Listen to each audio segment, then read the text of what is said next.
ਸਤਿ ਸ਼੍ਰੀ ਅਕਾਲ। ਤੁਸੀਂ ਵੇਖ ਰਹੇ ਹੋ ਟੀਵੀ ਪੰਜਾਬ ਤੇ ਮੈਂ ਹਾਂ ਤੁਹਾਡੇ ਨਾਲ ਇੰਦਰਪ੍ਰੀਤ ਕੌਰ ਸੰਕੇੜਾ। ਖਬਰਾਂ ਦੇ ਇਸ ਬੁਲੇਟਿਨ ਵਿੱਚ ਤੁਹਾਡਾ ਸਵਾਗਤ ਹੈ। ਸਭ ਤੋਂ ਪਹਿਲਾਂ ਨਜ਼ਰ ਮਾਰਦੇ ਹਾਂ ਚੋਣਵੀਆਂ ਖਬਰਾਂ ਤੇ।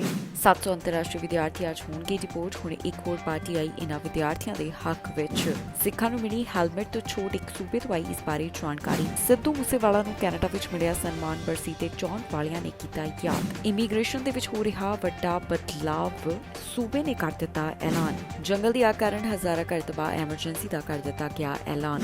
700 ਅੰਤਰਰਾਸ਼ਟਰੀ ਵਿਦਿਆਰਥੀ ਕੈਨੇਡਾ ਤੋਂ ਡਿਪੋਰਟ ਕੀਤੇ ਜਾ ਰਹੇ ਨੇ। ਅਜਿਹੇ ਵਿੱਚ ਵੱਡੀ ਖਬਰ ਸਾਹਮਣੇ ਆਈ ਜਿੱਥੇ ਇੱਕ ਹੋਰ ਪਾਰਟੀ ਇਹਨਾਂ ਵਿਦਿਆਰਥੀਆਂ ਦੇ ਹੱਕ ਦੇ ਵਿੱਚ ਆਈ ਹੈ।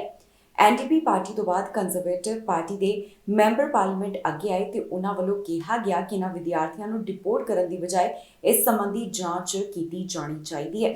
ਪੰਜਾਬੀ ਵਿਦਿਆਰਥੀਆਂ ਨੂੰ ਡਿਪੋਰਟ ਕਰਨ ਦਾ ਮਾਮਲਾ ਇੱਕ ਵਾਰ ਫਿਰ ਤੋਂ ਗਰਮਾਇਆ, ਜਿਸ ਤੋਂ ਬਾਅਦ ਡਿਪੋਰਟ ਕੀਤੇ ਜਾਣ ਵਾਲੇ ਵਿਦਿਆਰਥੀਆਂ ਦੇ ਹੱਕ ਦੇ ਵਿੱਚ ਕੰਜ਼ਰਵੇਟਿਵ ਪਾਰਟੀ ਵੀ ਆਈ ਹੈ ਤੇ ਉਹਨਾਂ ਨੇ ਮੰਗ ਕੀਤੀ ਹੈ ਕਿ ਵਿਦਿਆਰਥੀਆਂ ਨੂੰ ਡਿਪੋਰਟ ਨਾ ਕੀਤਾ ਜਾਵੇ। ਦਰਅਸਲ ਕੈਨੇਡਾ ਵਿੱਚ 700 ਅੰਤਰਰਾਸ਼ਟਰੀ ਵਿਦਿਆਰਥੀਆਂ ਨੂੰ ਡਿਪੋਰਟ ਕਰਨ ਦੀਆਂ ਮੀਡੀਆ ਰਿਪੋਰਟਾਂ ਦਰਮਿਆਨ ਕੰਜ਼ਰਵੇਟਿਵ ਮੈਂਬਰ ਪਾਰਲੀਮੈਂਟ ਵੱਲੋਂ ਮਾਮਲੇ ਦੀ ਜਾਂਚ ਸ਼ੁਰੂ ਕਰਵਾਉਣ ਲਈ ਪਟੀਸ਼ਨ ਸ਼ੁਰੂ ਕੀਤੀ ਗਈ ਹੈ।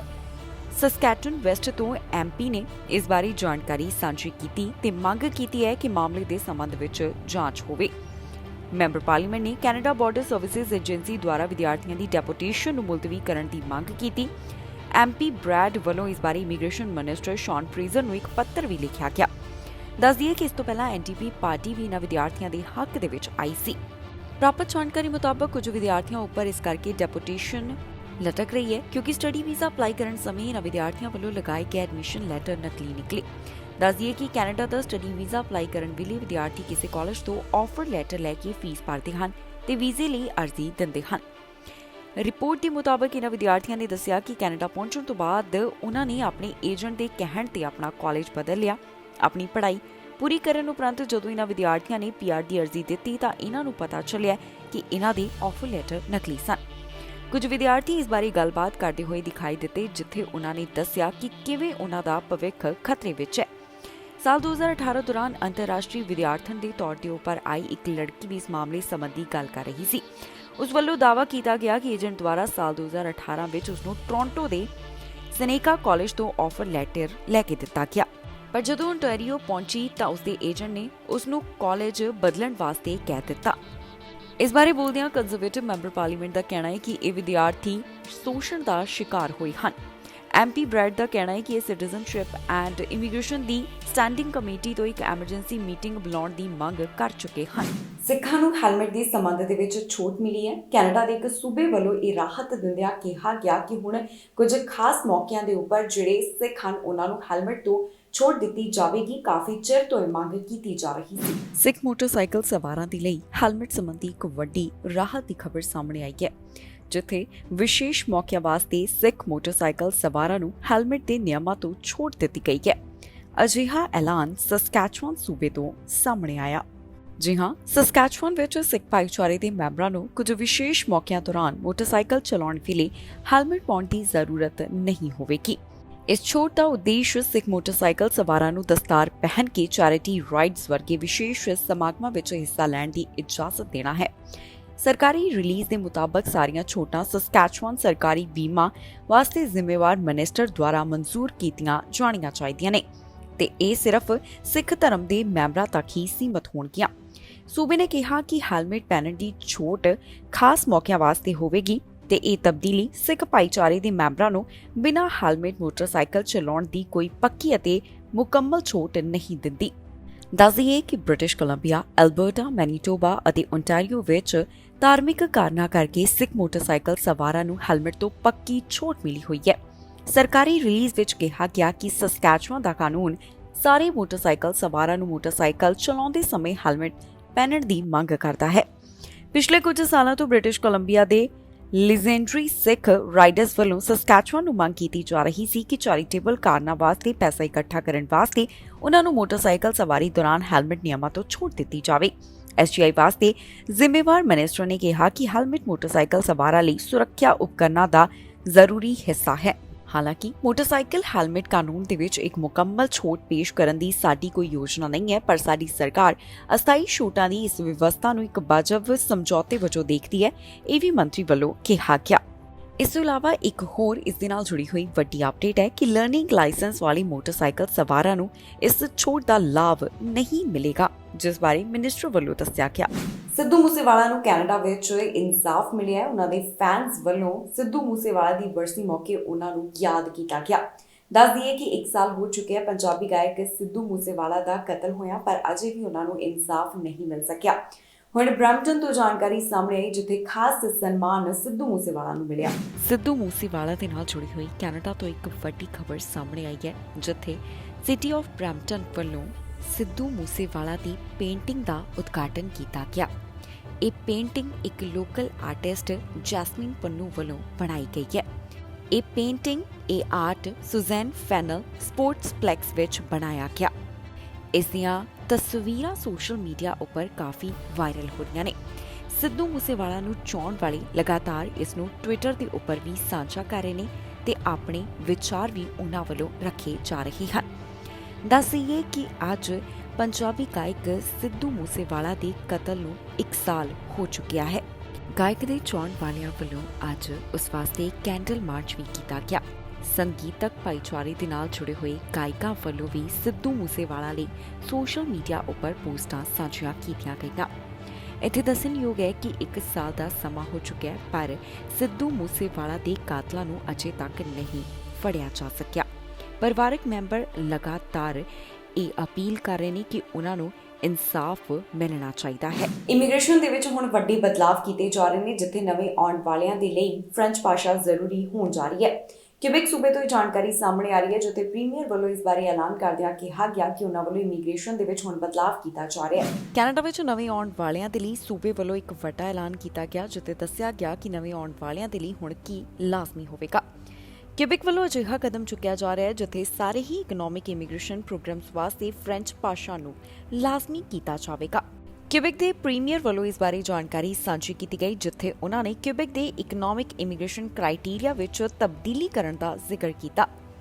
ਮਿਨਿਸਟਰ ਆਫ ਇਮੀਗ੍ਰੇਸ਼ਨ ਵੀ ਇਸ ਮੁੱਦੇ ਦੇ ਉੱਪਰ ਬੋਲੇ ਨੇ, ਜਿੱਥੇ ਉਹਨਾਂ ਵੱਲੋਂ ਆਪਣਾ ਪੱਖ ਰੱਖਿਆ ਗਿਆ ਤੇ ਦੱਸਿਆ ਗਿਆ ਕਿ ਸੂਬੇ ਵਿੱਚ ਫ੍ਰੈਂਚ ਭਾਸ਼ਾ ਦਾ ਕੀ ਟਾਰਗੇਟ ਰੱਖਿਆ ਜਾ ਰਿਹਾ ਹੈ।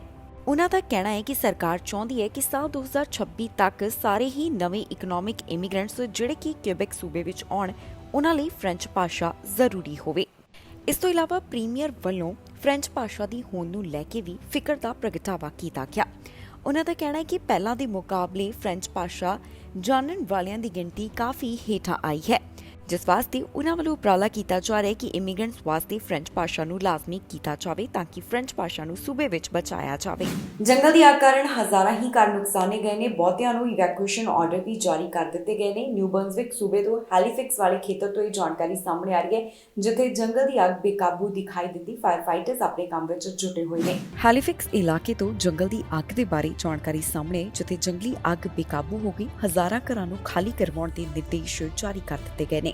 ਨੋਵਾ ਸਕੋਸ਼ੀਆ ਸੂਬੇ ਦੇ ਹੈਲੀਫੈਕਸ ਇਲਾਕੇ ਦੇ ਵਿੱਚ ਫੈਲੀ ਜੰਗਲੀ ਅੱਗ ਬੇਕਾਬੂ ਹੋ ਗਈ ਹੈ ਅਤੇ ਅੱਗ ਨੇ ਕਈ ਘਰਾਂ ਨੂੰ ਵੀ ਆਪਣੀ ਲਪੇਟ ਵਿੱਚ ਲੈ ਲਿਆ। ਹਾਲਾਤਾਂ ਦੇ ਮੱਦੇਨਜ਼ਰ ਹਜ਼ਾਰਾਂ ਘਰਾਂ ਨੂੰ ਖਾਲੀ ਕਰਵਾਉਣ ਦੇ ਨਿਰਦੇਸ਼ ਜਾਰੀ ਕਰ ਦਿੱਤੇ ਗਏ।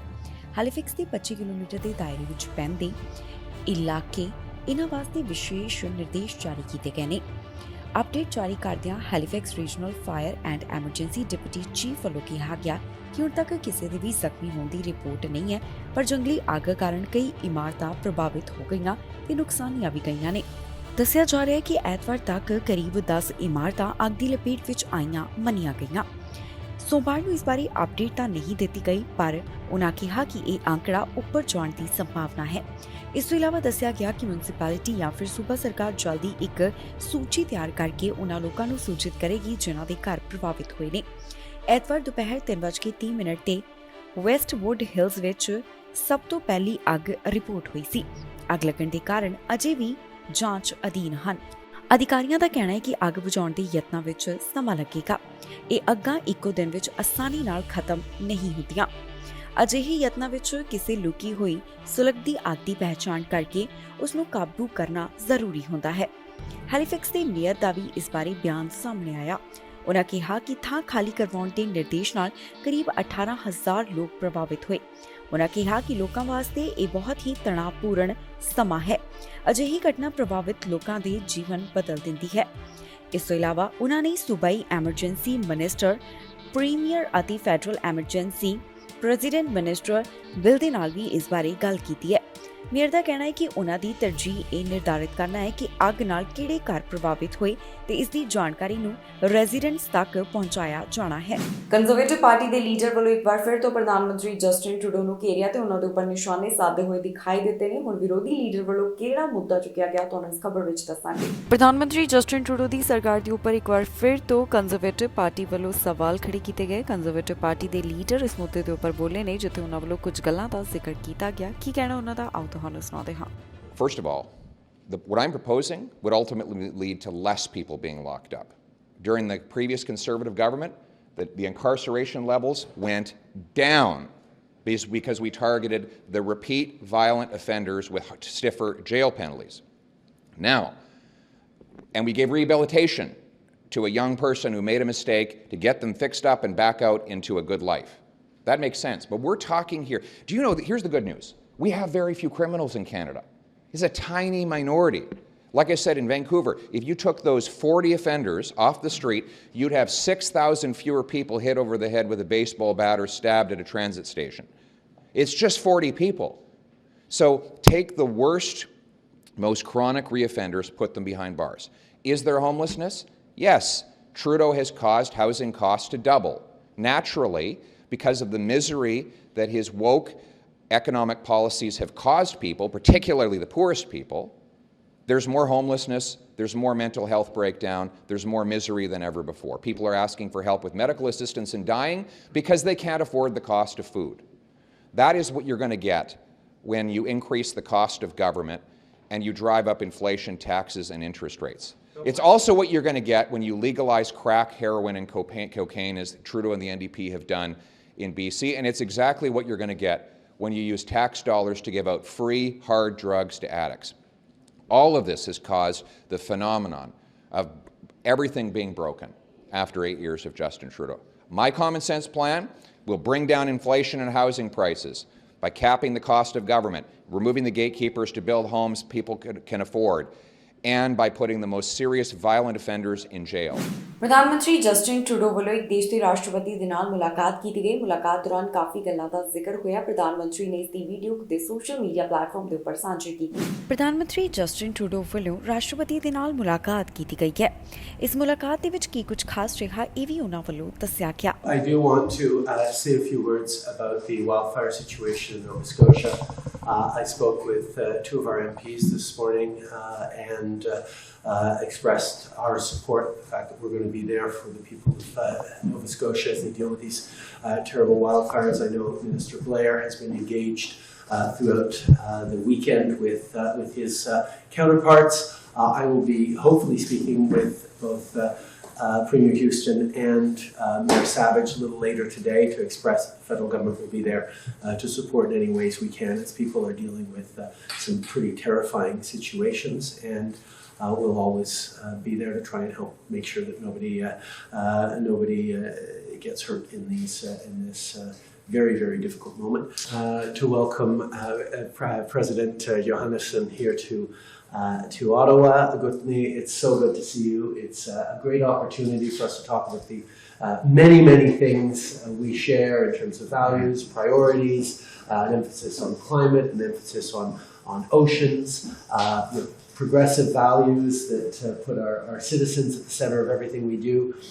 Also, a lot of questions around security. Iceland is a strong NATO member and a key geographic location where there's lots to talk about in terms of Arctic sovereignty and security as well. So many things to speak about, and I very much look forward to this conversation.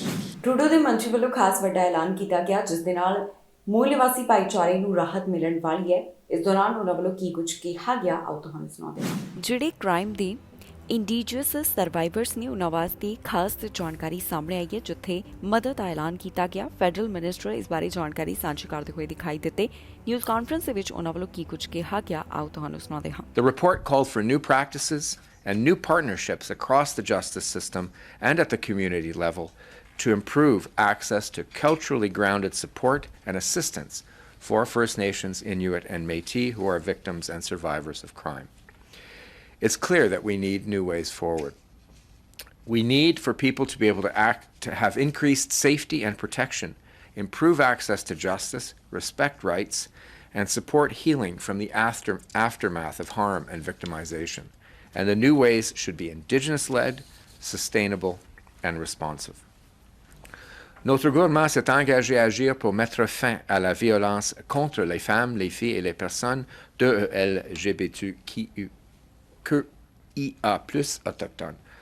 Une étape importante est de s'assurer que les victimes et les survivants autochtones aient accès à du soutien culturellement adapté et tenant compte des traumatismes.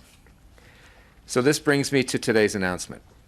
Through Budget 2023, our government is providing $95.8 million over 5 years, and then $20.4 million annually on an ongoing basis to support Indigenous families in accessing information about their missing or murdered loved ones.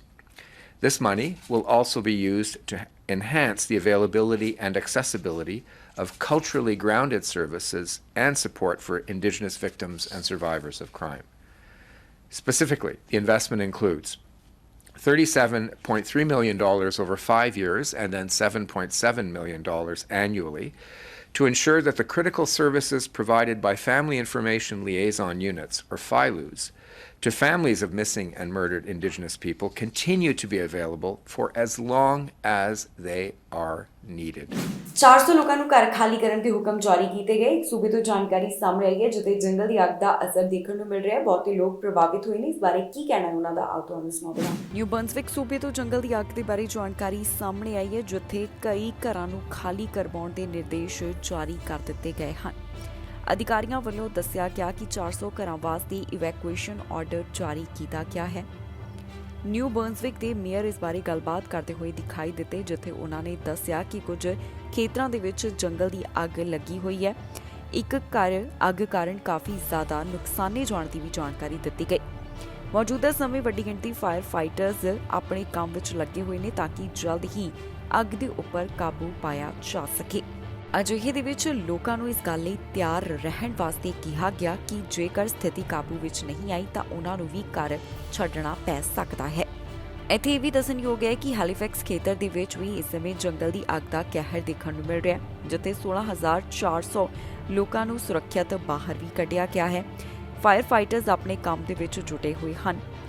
ਹਾਲਾਤਾਂ ਨੂੰ ਧਿਆਨ ਵਿੱਚ ਰੱਖਦਿਆਂ ਖੇਤਰ ਦੇ ਵਿੱਚ state of emergency ਦਾ ਵੀ ਐਲਾਨ ਕਰ ਦਿੱਤਾ ਗਿਆ ਤੇ ਅਧਿਕਾਰੀ ਸਮੇਂ-ਸਮੇਂ ਤੇ ਇਸ ਦੀ ਜਾਣਕਾਰੀ ਵੀ ਸਾਂਝੀ ਕਰ ਰਹੇ ਨੇ। ਜੰਗਲ ਦੀ ਅੱਗ ਬਾਰੇ ਤਾਜ਼ਾ ਜਾਣਕਾਰੀ ਸਾਹਮਣੇ ਹੈ ਜਿੱਥੇ ਨਿਊ ਬਰਨਸਵਿਕ ਸੂਬੇ ਦੇ ਅਧਿਕਾਰੀਆਂ ਵੱਲੋਂ ਇਸ ਬਾਰੇ ਅਪਡੇਟ ਸਾਂਝੀ ਕਰਦਿਆਂ ਦੱਸਿਆ ਗਿਆ ਕਿ ਮੌਜੂਦਾ ਸਮੇਂ ਤੇ ਕੀ ਸਥਿਤੀ ਬਣੀ ਹੋਈ ਹੈ। ਜੰਗਲ ਦੀ ਅੱਗ ਦੇ ਮੌਜੂਦਾ ਹਾਲਾਤ ਕੀ ਹਨ ਇਸ ਬਾਰੇ ਅਧਿਕਾਰੀਆਂ ਵੱਲੋਂ ਜਾਣਕਾਰੀ ਸਾਂਝੀ ਕੀਤੀ ਗਈ ਹੈ। ਨਿਊ ਬਰਨਸਵਿਕ ਸੂਬੇ ਤੋਂ ਇਸ ਬਾਰੇ ਕੀ ਅਪਡੇਟ ਸਾਹਮਣੇ ਆਈ ਹੈ ਤੇ ਅਧਿਕਾਰੀਆਂ ਵੱਲੋਂ ਕੀ ਕੁਝ ਕਿਹਾ ਗਿਆ, ਆਓ ਤੁਹਾਨੂੰ ਸੁਣਾਉਂਦੇ ਹਾਂ। We have a serious situation in this province, a couple serious situations for sure, and we're definitely a province that is on edge right now. Whether you are in a community that's under an evacuation order or close to one, close enough to see the smoke, you can see the smoke for great distances. Whether in one of those situations or not, you probably know a Nova Scotian who is impacted by this, or you could just be a human being that is seeing the images and feeling those emotions. It's a serious situation. The fires around the province are leaving a mark on our province. And as the fires, two significant fires we'll talk about today, but as the fires continue to make their path across the province, one thing that we know is our main concern is fighting those fires. And here in Nova Scotia, we have some of the best firefighting teams. We have some of the best resources possible deployed to fight these fires.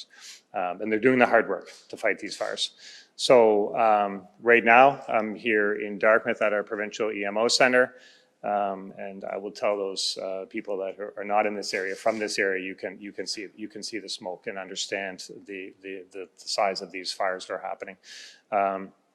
Like many of you that are listening today, I've seen the images, I've seen the videos, and I've seen the reality of what's happening, the damage that's being caused, and it's very scary.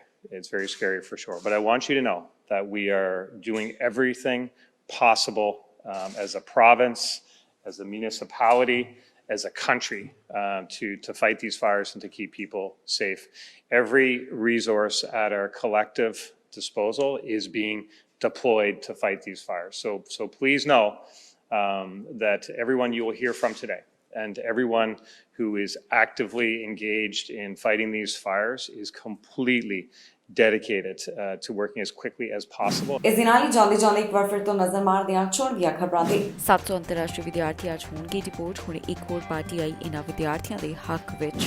ਸਿੱਖਾਂ ਨੂੰ ਮਿਲੀ helmet ਤੋਂ ਛੋਟ, ਇੱਕ ਸੂਬੇ ਤੋਂ ਆਈ ਇਸ ਬਾਰੇ ਜਾਣਕਾਰੀ। ਸਿੱਧੂ ਮੂਸੇਵਾਲਾ ਨੂੰ ਕੈਨੇਡਾ ਵਿੱਚ ਮਿਲਿਆ ਸਨਮਾਨ, ਬਰਸੀ ਤੇ ਚੋਣ ਵਾਲਿਆਂ ਨੇ ਕੀਤਾ ਯਾਦ। ਇਮੀਗ੍ਰੇਸ਼ਨ ਦੇ ਵਿੱਚ ਹੋ ਰਿਹਾ ਵੱਡਾ ਬਦਲਾਵ, ਸੂਬੇ ਨੇ ਕਰ ਦਿੱਤਾ ਐਲਾਨ।